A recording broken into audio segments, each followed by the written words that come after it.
Bonjour à tous et bienvenue dans ce nouvel épisode de Journal de cinéma. Aujourd'hui carnet numéro 5 et on parle des films que j'ai vus en février.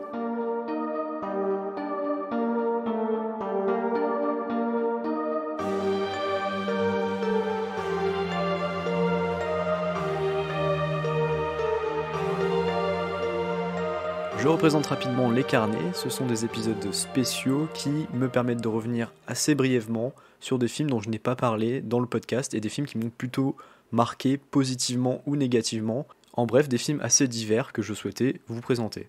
Un carnet de février qui suit de près le carnet de janvier, tout simplement parce que j'ai manqué de temps pour vous proposer des critiques individuelles, mais j'espère en faire beaucoup plus pour le mois de mars.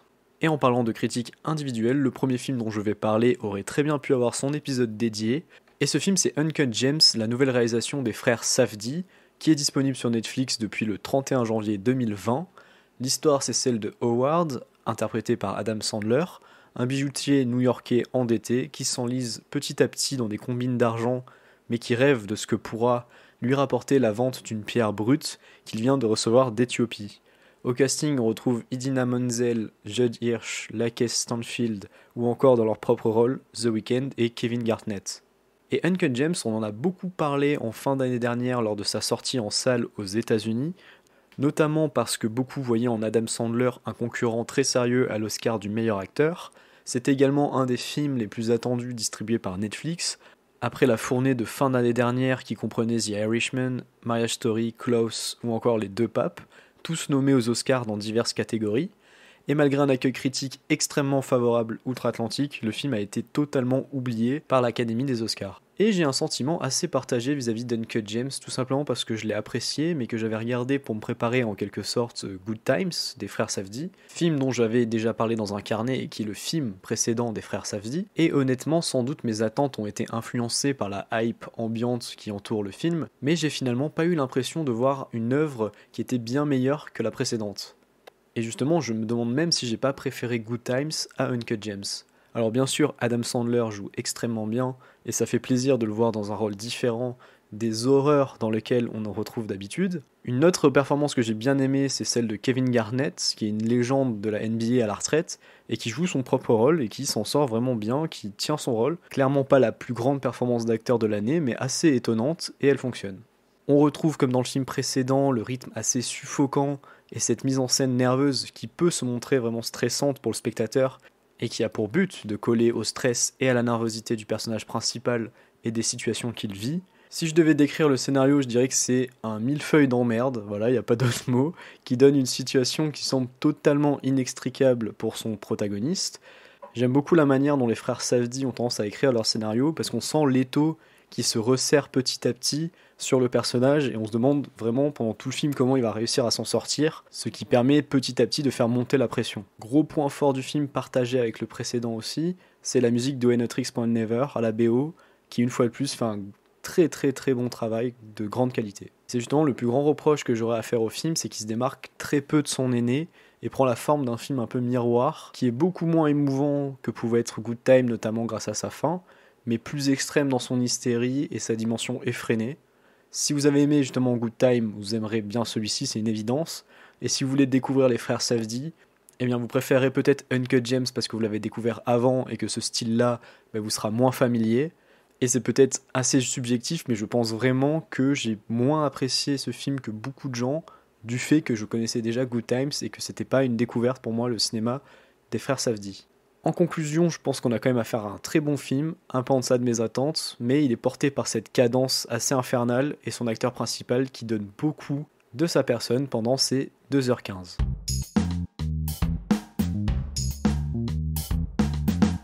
Le deuxième film de ces carnets, c'est Knives Out ou À couteau tiré de Rian Johnson, sorti l'année dernière, avec un casting bien garni, comprenant entre autres Daniel Craig, Ana de Armas, Jamie Lee Curtis, Christopher Plummer, Don Johnson ou encore Chris Evans. C'est un film qui répond au code de ce qu'on appelle communément un whodunit, traduit par qui l'a commis, et vous avez vu quel accent j'ai mis pour dire ce mot, un terme issu des romans policiers ou d'enquête où un crime qui semble insoluble est commis, et la résolution de celui-ci passe par une enquête qui révèle souvent sa vérité que dans ses derniers instants. C'est comme ça que j'ai décidé de résumer ce concept, j'imagine que je passe à côté de certaines subtilités. Les œuvres dans ce style les plus connues sont sans doute ceux d'Agatha Christie, auxquels on pense énormément, je trouve, en voyant ce Knives Out. Le pitch du film, c'est Harlan Thrombey, un célèbre auteur de polar, qui est retrouvé mort dans sa chambre le soir de son anniversaire, et tout laisse croire à un suicide, mais l'enquête est relancée, notamment car un anonyme décide d'engager Benoît Blanc, un enquêteur célèbre, incarné par Daniel Craig. Et quand un film est aussi ancré dans un genre aussi codifié que le whodunit, eh bien j'ai envie de le juger finalement sur ces critères-là, sur ce que j'en attends d'un film comme ça. Et ce que j'ai beaucoup aimé dans ce Knives Out, c'est que c'est un film qui fait ce qu'on lui demande. En se permettant au passage des twists plutôt intéressants et une intrigue avec moult complications que j'ai trouvé assez réussie. Le principal défaut étant peut-être que le casting pléthorique est assez peu exploité en définitive, l'action se concentrant sur Benoît Blanc et Martha, incarnée par Anna de Armas, qui est l'infirmière de Harlan, la personne décédée. On a donc beaucoup d'acteurs qui finalement ne servent pas à grand chose dans l'intrigue et qui sont assez sous-exploités. On peut également trouver certaines choses un peu tirées par les cheveux, mais c'est le propre de ce type de récit, donc personnellement je les accepte. J'attendais une histoire et une résolution dans cet ordre d'idées, j'ai bien aimé les rebondissements distillés de part et d'autre, et j'ai passé un très bon moment. Évidemment, on n'y allait pas en cherchant de grands messages politiques ou des thématiques profondes, mais c'est un divertissement de très bonne qualité que je recommande aux personnes qui aiment l'univers d'auteurs comme Agatha Christie et donc plus généralement les whodunits.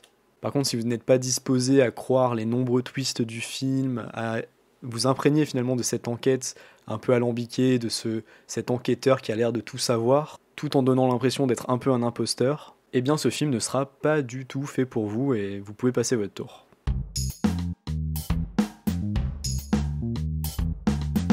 Toujours une enquête, mais cette fois on change radicalement d'ambiance avec Roubaix une lumière, un film d'Arnaud Desplechin, sorti en 2019 et nommé à moult César. Un film qui est, tenez-vous bien, l'adaptation en fiction d'un témoignage issu du documentaire Roubaix, Commissariat Central, Affaires courantes de Mosco Boucaud, datant de 2007.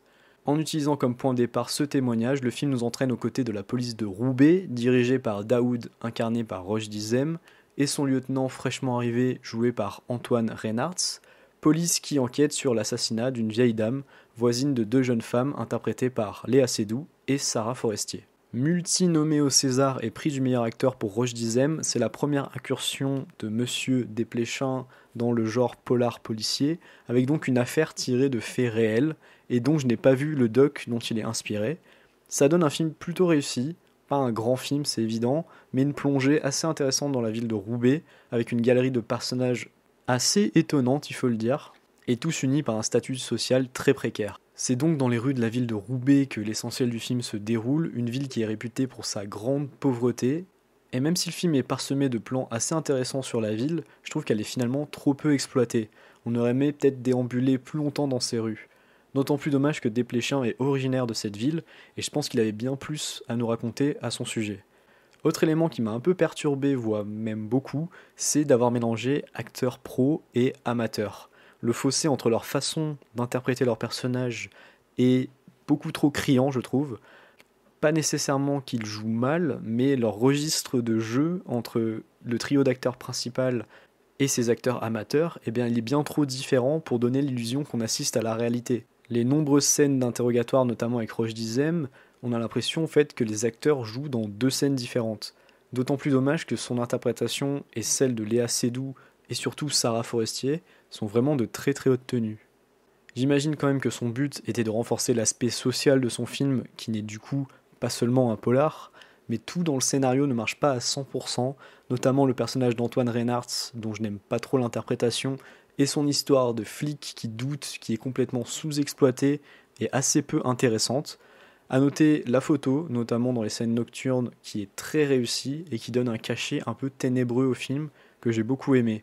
Loin d'être un mauvais film, mais tout aussi loin d'être un excellent film, Roubaix une lumière se laisse regarder, mais s'avère un peu trop convenu, je trouve, malgré un trio d'acteurs très inspiré.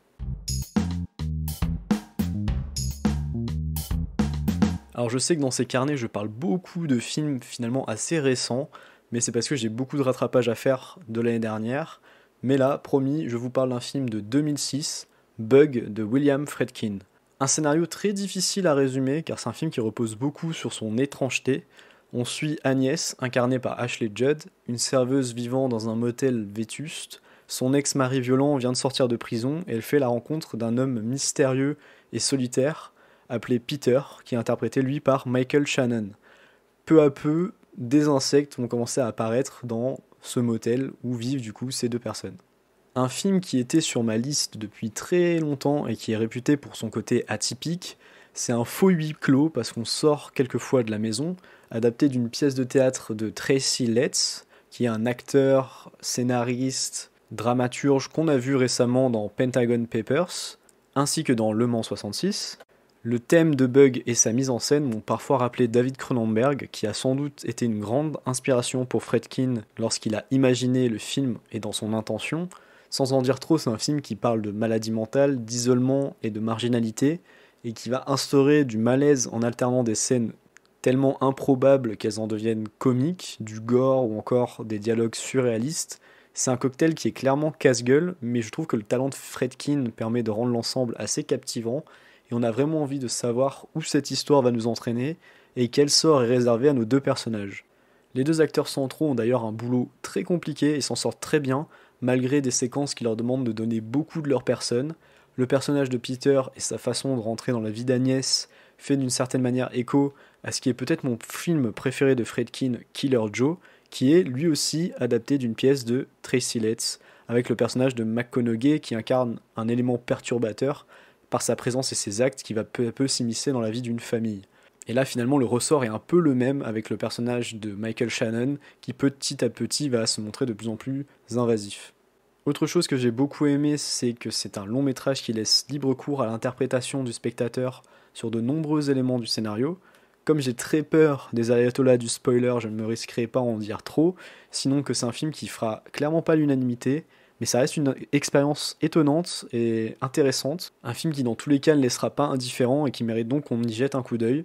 Il flirte entre l'horreur, le thriller psychologique, le drame et même la comédie, notamment dans la scène la plus gore du film qui est vraiment presque dure à regarder, mais elle est tellement over the top qu'elle a fini par me faire rire, mais ce sera clairement pas l'avis de tout le monde. Vous êtes donc prévenus, je vous recommande plutôt ce film, un film assez méconnu finalement de William Friedkin, dont on parle plutôt de French Connection, L'Exorciste, etc., mais qui livre un film ici vraiment prenant du moment qu'on accepte et qu'on adhère au concept et à l'étrangeté de l'ensemble.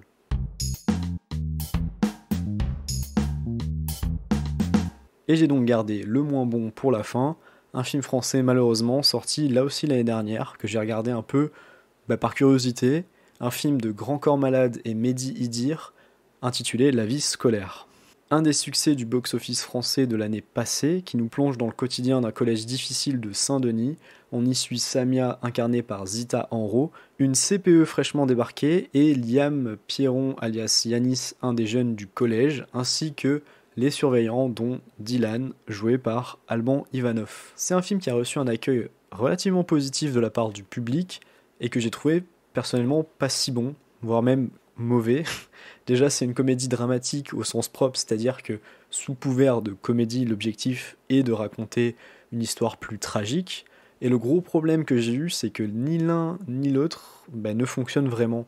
À part le prof de sport qui, j'avoue, m'a fait rire, mais c'est vraiment de l'humour bas de plafond, je trouve le reste assez raté, et on a déjà vu mieux ailleurs. D'autant plus dommage qu'il y a des idées de mise en scène assez intéressantes, et trop rares dans le cinéma français, avec des split screens, etc., et un constat un peu amer finalement sur l'école qui était pas inintéressant, mais j'ai l'impression que les choses sont un peu édulcorées et on est sur une version un peu tout public de la vie dans un collège. Personnellement, j'ai souvenir de choses un peu plus crues et dans un collège du 93, je pense qu'on ne doit pas y échapper.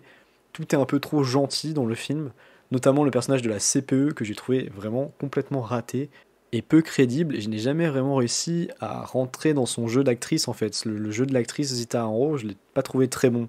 D'un autre côté, les ados s'en sortent plutôt bien, malgré une absence assez étonnante des filles dans ce collège. Il y en a, mais elles sont jamais vraiment mises au premier plan. J'ai trouvé que c'était un choix assez bizarre de leur accorder si peu d'importance à l'écran. Voilà, j'ai pas grand chose d'autre à dire sur ce film. Je vais peut-être me faire taper sur les doigts par les personnes qui travaillent dans les collèges, dans les lycées, qui auront trouvé ça génial.